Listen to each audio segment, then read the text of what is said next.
Valmiki Ramayana, Aranya Kanda, Book number 3, Sarga 9, Roman numerals IX 9, SITA'S speech.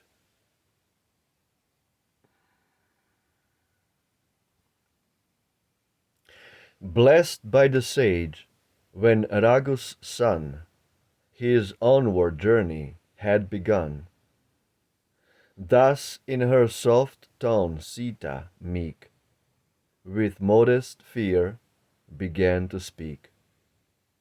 One little slip the great may lead to shame that follows lawless deed. Such shame, my lord, as still must cling to faults from low desire that spring. Three several sins defile the soul, born of desire that spurns control. First utterance of a lying word, then whiler both the next and third, the lawless love of others' wife, the thirst of blood unceased by strife. The first, O Raghu's son, in thee none yet has found, none e'er shall see. Love of another's dame destroys all merit lost for guilty joys. Rama, such crime in thee, I ween, has ne'er been found, shall ne'er be seen. The very thought, my princely lord, is in thy secret soul abhorred. For thou hast ever been the same, fond lover of thine own dear dame, content with faithful heart to do thy father's will, most just and true. Justice and faith and many a grace in thee have found a resting place. Such virtues, prince, the good may gain, who empire o'er each sense retain. And well canst thou, with loving view, regarding all each sense subdue. But for the third, the last that strives, insatiate still for others' lives. Fond thirst of blood, where hate is none, this, O my lord, thou wilt not shun. Thou hast but now a promise made, the saints of Dandak wood to aid.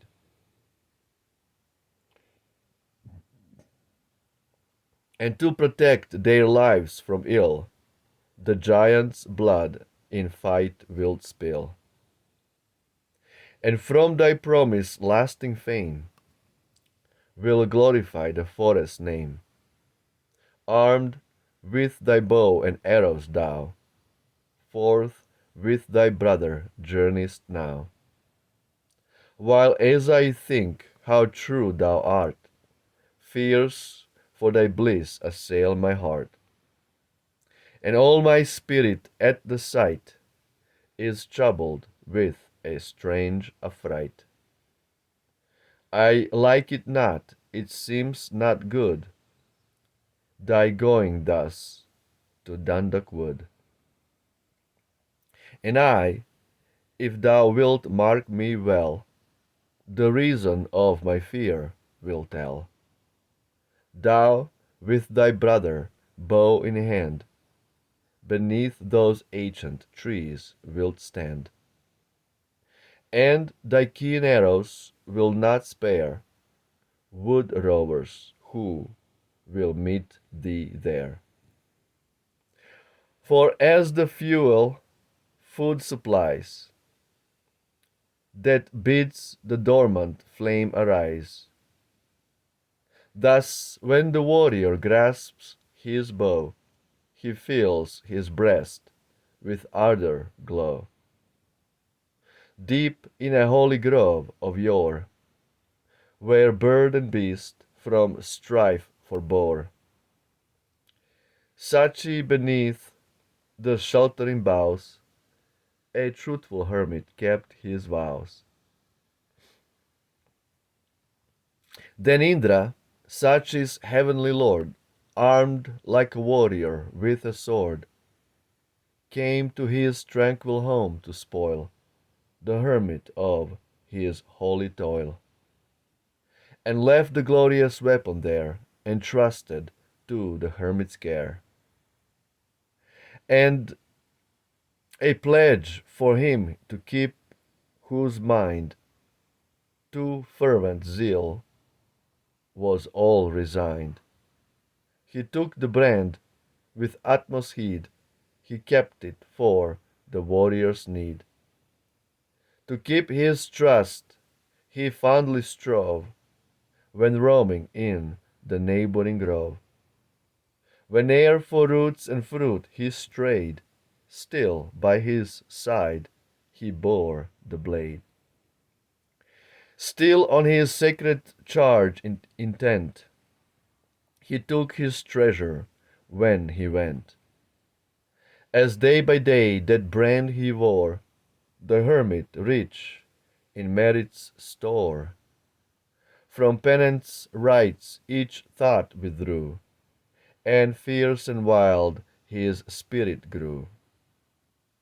With heedless soul he spurned the right, and found in cruel deeds delight. So living with the sword he fell, a ruined hermit down to hell.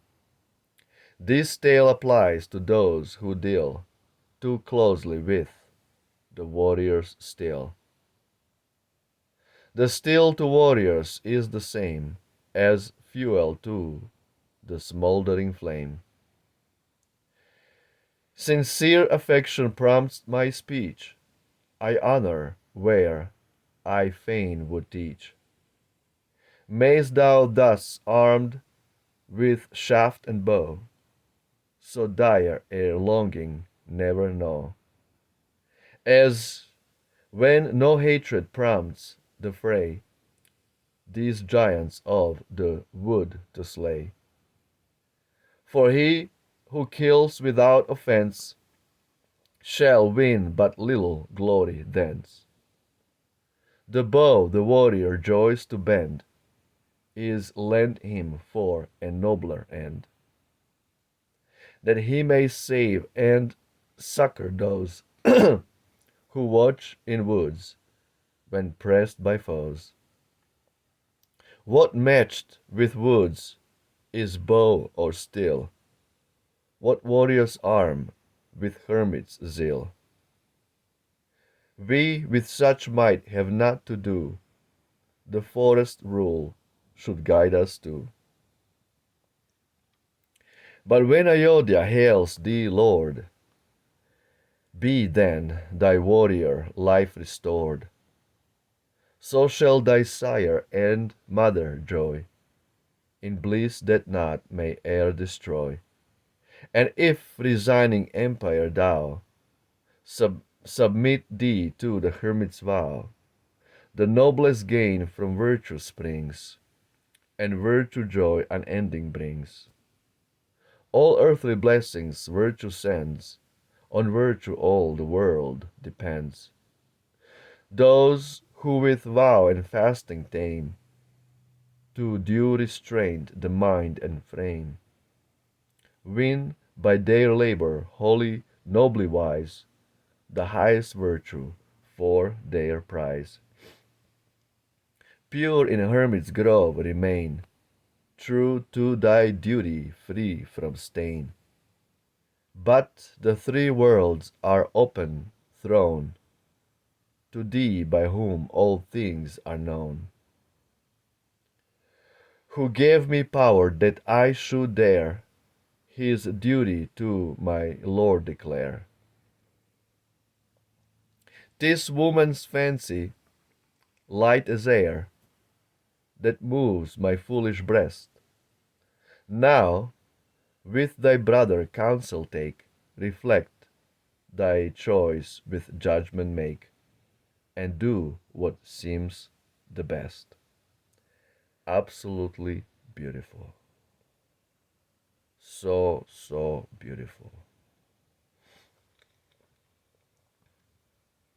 Footnotes 238.1. Goresio observes that Dasharatha was dead and that Sita had been informed of his death.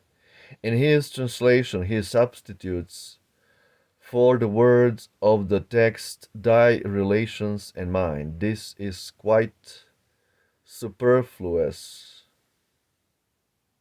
Dasharatha, though in heaven, still took a loving interest in the fortunes of his son.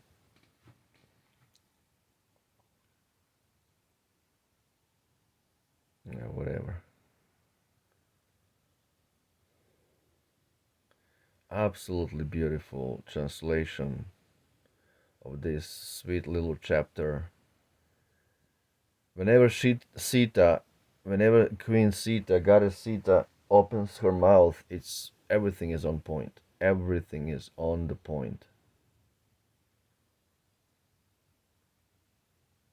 Like full of wisdom and experience and everything. So basically, in these chapters, he's telling about three sins. Three sins the soul can be involved in. First sin is to speak a lie.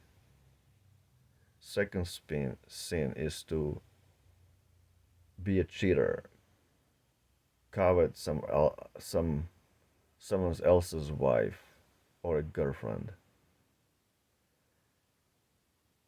And the third sin is to be overwhelmed with power and be bloodthirsty. In this way, she said about an ancient story that happened. There was a hermit who was entrusted with the blade of Lord of Heaven, King Indra. He was entrusted to protect that sword, that blade. And he kept that blade everywhere he went.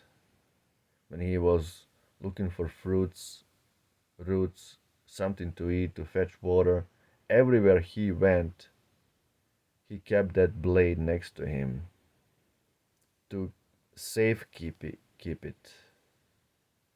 Safekeeping for Lord Indra. But in due course of time, he became overwhelmed with what that weapon can do, and he gradually declined and accepted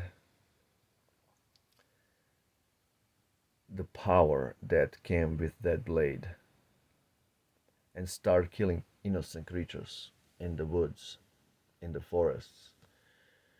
And that was his fall down. So, three sins that can affect the soul easy.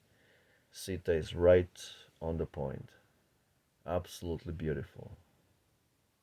Jai Shri Ramayana, Roma Victor, victory to Rama, hail Ram, Jai Shri Ram. Eternal Rome, eternal Ramayana. Ciao.